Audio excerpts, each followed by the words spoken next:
Cantanero, terme ontwego de tequila me.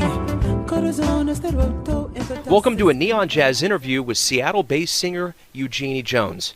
Over the length of our open interview, Eugenie speaks candidly about her recent dream realized, becoming a jazz singer. Her albums, how she secures live gigs, her day job, and much more. Dig in. Okay, I'm ready. First thing, where were you born and raised? West Virginia, Morgantown area, where the university is. So, talk to me about your family. I read a little bit in your bio, but kind of elaborate about your family and how they influenced you to love jazz. We were a church-going family, so I was influenced in terms of music because of that. My mother sang in church, and my father directed choir. And as one of their children, you participated in special events and sang in special choirs from time to time, but I was an uncooperative child.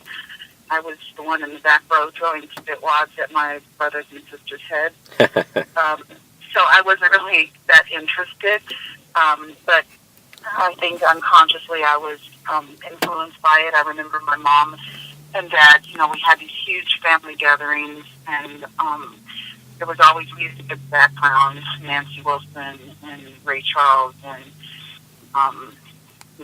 very early on hearing that kind of music. And my sisters and brothers were older. They were listening to Motown stuff, but my mom and dad were always listening to jazz. So, when did you first start singing?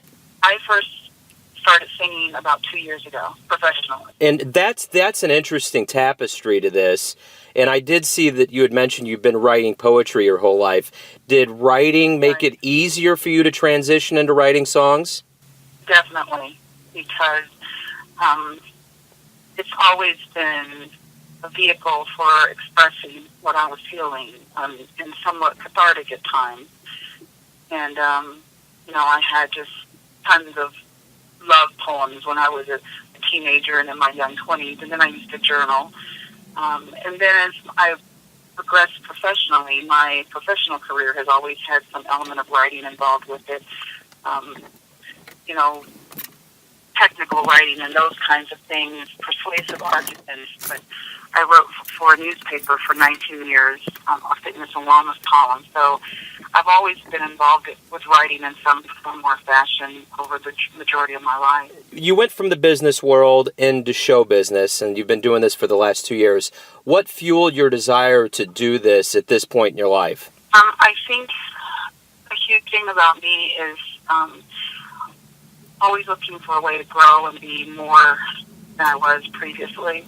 And then also just trying to fully utilize the talents that God has given me. And I just discovered this about myself. And when I discovered it was like people listen to me sing and they're like, wow, you have a great voice. And I think that they don't realize is that I'm listening to myself and saying, wow, I can sing. Yeah. It's so new and amazing to me, and it's a form of expression that I can really look into people's eyes and connect with them, and it's just been fabulous. And just that feeling alone has made me want to say, okay, I've done that, now what else can I do, and how can I get better? And I haven't known a lot approaching this, and I've just kind of learned things as I've gone along. I had no idea that it was going to go in the route that it did when I first started. I was just curious and saying, I wonder if I can do this. And then just even standing up in front of a group of people singing at a vocal jam was an experience for me. But once I felt like I had accomplished that, I started asking myself, what next? And then what next? And one thing just kind of led to the other.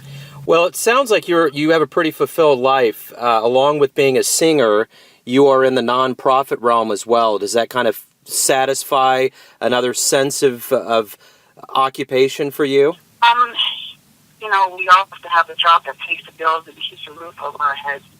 And so, this job is important to me. It's my primary source of income right now because music at this point is more paying out than it is paying in. Yeah. But my work that I do, I feel very fortunate to be able to work where I am. I work for an agency that impacts the community. We see over 17,000 low-income family members over the course of a year. And I do marketing, communication, PR, social media, website, everything you can think of under the caveat of communications and marketing for that agency. And so I see myself making a difference within the community I live, and that's important to me. So talk to me about the bands and the albums you've been a part of in the 2 years that you've been singing. So I think a real important step for me was going to vocal jams initially, because I went to vocal jams, I became acquainted with a number of different musicians, that are kind of like the A-list performers in Seattle. And because of being at different spots and having an opportunity to meet different people, I had an opportunity to develop and learn quickly in terms of quality, listening to quality music. And then when I was ready to actually record my own album, I knew who to go to for help in terms of help with my arrangements, who I wanted to perform with me on my album. So that was a wonderful first step. And my album is my first and only experience with a recording. I started writing songs, and after a while I started realizing I had quite a few songs. And I said, well, if I get run over by a Mac bus tomorrow, I'd like my boys to know what Mommy was doing. So maybe it's time for me to record something. And so I worked with Bill Anshell to get some new tunes that I hadn't even performed yet arranged and worked out. And I knew that if I were going to do an album and I was going to go through the process of supporting it financially myself, I thought, well, why should I put all my money into doing covers? Why not put my own stuff out there? And that was why I did my album as 9 originals and the 2 standards. I wanted people to know that I do perform standards 80% of the time when I'm out there performing, but when it came to recording, I wanted to put my own stuff out there, put my own thumbprint out there. You live in Seattle and perform up there. What's Seattle like as far as the jazz scene, and how has it embraced you and your music? I do all of my marketing and all my booking and all that hustle side, the business side of it myself.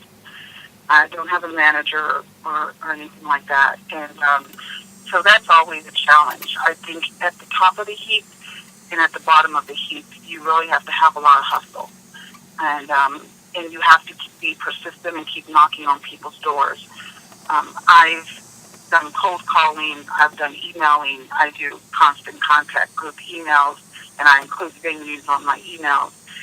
And it's challenging because Seattle has a large pool of very talented vocalists and musicians, and they're all out there knocking on doors and trying to make things happen for themselves.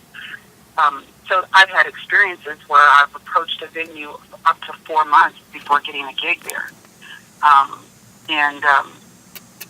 You just have to be persistent and a little thick-skinned at the same time, which is counterintuitive to my behavior because I'm not thick-skinned. Well, I guess that's the beauty of this process that you're in, is that you're really fighting to get what you're getting, and you got a jazz career. And I guess this is one comment that I saw or I read about, a reviewer said about you, which probably is a great dose of validation. It says that you have been compared to the great Nina Simone. What's that feel like?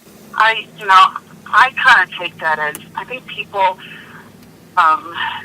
they want to kind of caveat you according with their realm of what they're familiar with. And where does this singer place in comparison to other people I know? And so that kind of gives people a way to communicate to the audience, because everybody knows who Nina Simone is. So when you want to talk about someone that they don't know, it's good to say they kind of sound like Nina Simone.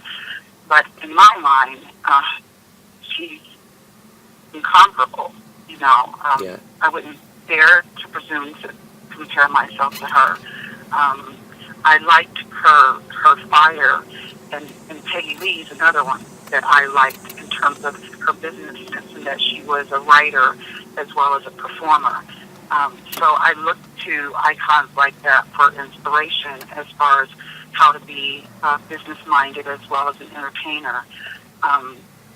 But when it comes to my singing, I made a conscious choice to stay away from listening to other people because I wanted to try and find my own voice and define my own style and see what that was. Because when I first started, I was kind of figuring that out. At this point, I know what my style is like. I know where my sound comes from, and I know how to reach it. And I feel like it's a little bit different and unique to me, and I like that. I like knowing that I sound a little bit different. Now that things are off and running for you, what are some of your short and long-term plans? Well, my short-term plans are always looking at venues that I want to be booked at and continuing to market myself to those venues. It's a day-to-day grind to constantly find bookings for yourself because no one's knocking on my door saying, hey, do you want to come here? So I've got to create that conversation.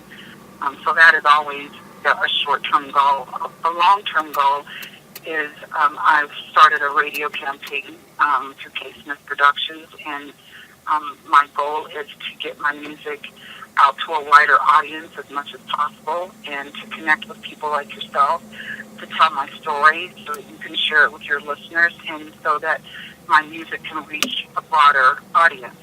Because at the very, very, very core of all of this is that I have a message. And that message, I want it to get out there and for people to hear it and for people to be touched by it. So my long-term goal is always to try and reach and touch as many people as I possibly can to share my song with them. So we've talked about Nina Simone. You mentioned Peggy Lee. If you could go back in time and meet one musician from any era, who would it be and why? I admire a number of people. It's hard to narrow it down to one, but I think in terms of class and confidence, I really like Sarah Vaughan, and in terms of the breadth and scope of what she did. But I also like performers like Betty Carter, how she took something, made it different, and put her stamp on it. So Sarah for the legacy, and Betty for the altering perspective that she offered, I think. There would be two people that would be interesting to talk to. So it sounds like you've really lived your life up to this point and you're realizing your dream. Do you have any regrets? I really don't, because I really think even the mistakes that I've made in my past they've helped to define who I am right now. And I like who I am. I recognize that I'm flawed in some ways, and I try to work on those flaws and to be aware of them and apologize for them as they come along and touch other people. But at the same time, I think my friends, if you were to ask them one word that would define me, and they'd say that I was driven.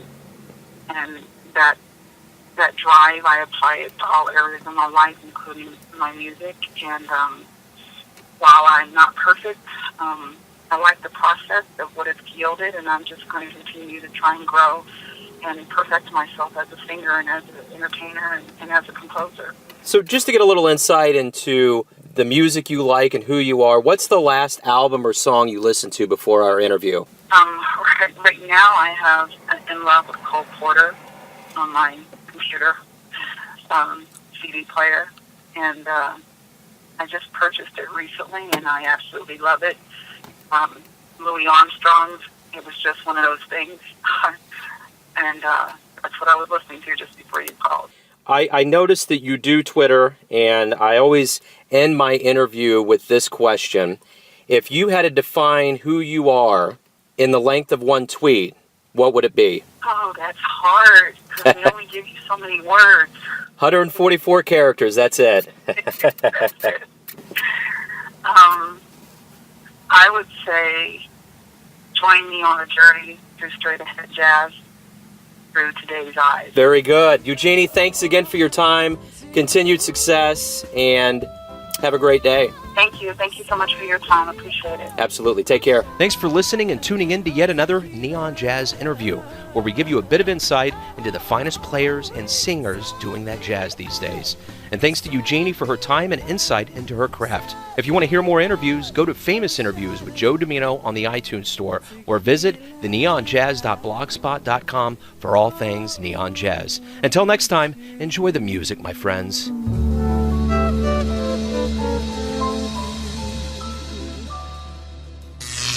Neon Jazz.